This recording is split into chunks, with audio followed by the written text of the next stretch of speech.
Hey welcome viewers, my name is pharma boy और मैं एक फार्मासिस्ट हूँ। तो आज रिव्यू करने वाले हैं एज 500 इस मेडिसिन को। आखिर ये मेडिसिन कौन से डिजीज कंडीशन में जो है वो दी जाती है, इसके बेनिफिट्स क्या है, कौन सी चीज़ों का ध्यान रखना ज़रूरी है और इसके जो है वो ड्रग इंटरेक्शंस, प्रिकॉशंस, ये सारी चीज़ों के बारे में आज कुछ इन्फॉर्मेशन मैं आपके साथ इस वीडियो में शेयर करने वाला हूँ। सबसे पहली चीज़ कि ये सिप्ला कंपनी की मेडिसिन है, दैट इज एज़ेसिप 500। इसका मतलब 500 mg का ये डोज है जिसमें एक्टिव इंग्रेडिएंट जो है वो है एजिथ्रोमाइसिन, जो कि एक एंटीबायोटिक मेडिसिन है।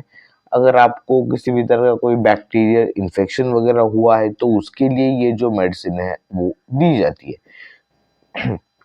अब ये जो मेडिसिन है वो एंटीबैक्टीरियल है, तो आपको किसी भी तरह का कोई बैक्टीरियल इन्फेक्शन है जैसे कि respiratory tract, ear, nose, throat, lungs, skin या फिर आंखों का या फिर किसी भी तरह का कोई अगर बैक्टीरियल इन्फेक्शन है तो उस केस में ये जो ड्रग है वो दिया जाता है। मोस्टली काफी सारे मेडिकल स्टोर्स पर मैंने ये देखा है कि अगर आपको फीवर वगैरह हुआ है, सर्दी खांसी है, तो उस केस में भी एक्टिव किसी और एक मेडिसिन के साथ भी एंटीबायोटिक्स प्रिस्क्राइब की जाती है। उसके पीछे रीजन ये है कि जब भी आप बीमार पड़ते हैं तो आपकी इम्यूनिटी जो है वो वीक हो जाती है, तो उस इम्यूनिटी वीक होने के टाइम पीरियड में कोई भी दूसरी बैक्टीरियाज आपको इन्फेक्ट ना करे, तो उस चीज को ध्यान में रखते हुए एंटीबायोटिक्स प्रिस्क्राइब की जाती है ताकि आपको कोई दूसरा बैक्टीरियल इन्फेक्शन वगैरह ना हो।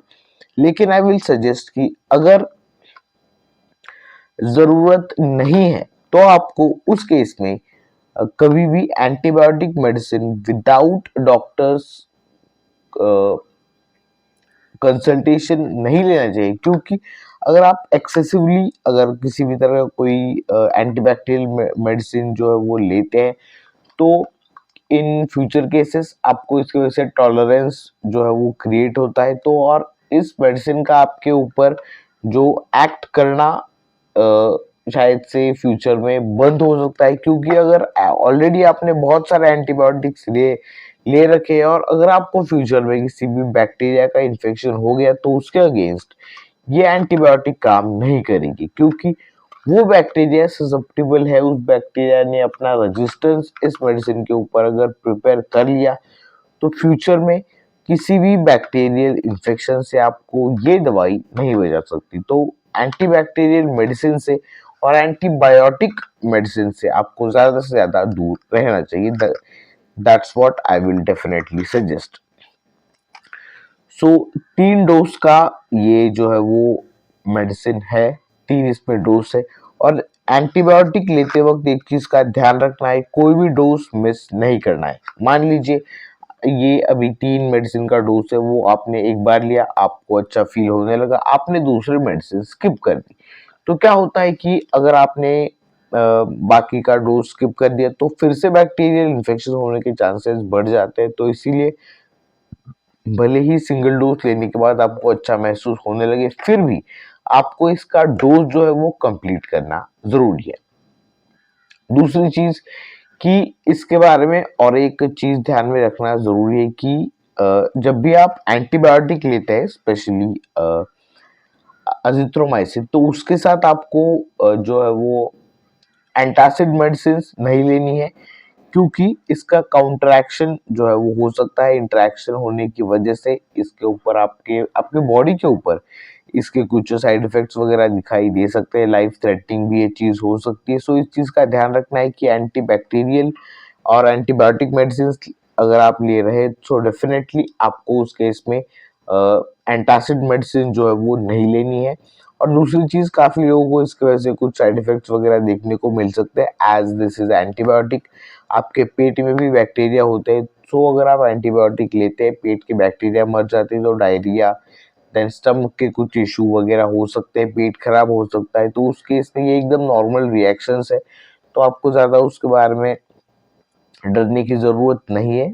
बहुत सारे लोगों को ये पेट खराब होना जैसी चीजें होती है, लेकिन एक चीज का ध्यान रखना है, अगर आप एंटीबायोटिक मेडिसिन ले रहे हैं और उसके बाद आपको आपके स्किन के ऊपर रेडनेस, स्वेलिंग, इचिंग वगैरह अगर दिखाई देती है तो आपको ये मेडिसिन नहीं लेनी है और जल्द से जल्द आपके डॉक्टर को आपको बताना जरूरी है। और ये जो इन्फॉर्मेशन मैं प्रोवाइड कर रहा हूँ वो किसी भी तरह से किसी भी कोई मेडिसिन का अल्टरनेटिव नहीं है। डॉक्टर को पूछे बिना आपको कोई भी दवाई बिल्कुल भी नहीं लेनी चाहिए। ये सिर्फ इंफॉर्मेशन पर्पज के लिए है।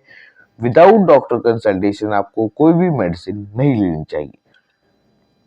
सो ये कुछ चीजें थी related to the antibiotic medicine.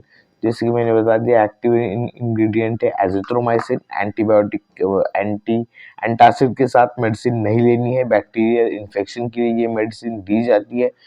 Pregnancy के केस में ब्रेस्ट फीडिंग के टाइम पीरियड में लेते वक्त डॉक्टर की सलाह जरूर लेनी चाहिए। अल्कोहल के साथ कंजम्पशन नहीं करना है।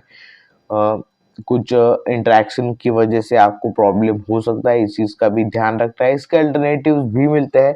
एजेसिव 500 ये सिप्ला कंपनी की फिलहाल मेरे पास है। इसके दूसरे अल्टरनेटिव्स भी सब्स्टिट्यूट्स आपको मार्केट में अवेलेबल हो जाएंगे। That is Ajax 500, एजिकेम 500, then Azithral 500, एजी 500, ऐसे दूसरे भी कंपनी के जो मेडिसिन है वो भी अवेलेबल हो जाएंगे। एक्टिव इंग्रेडिएंट हमारे लिए जरूरी है। जिस भी मेडिसिन में अगर एजिथ्रोमाइसिन अगर लिखा हुआ है तो डेफिनेटली आपको समझ जाना है कि ये एंटीबायोटिक मेडिसिन है। तो बस आज की वीडियो के लिए इतना ही। इतनी ही इंफॉर्मेशन आपके लिए सफिशिएंट है।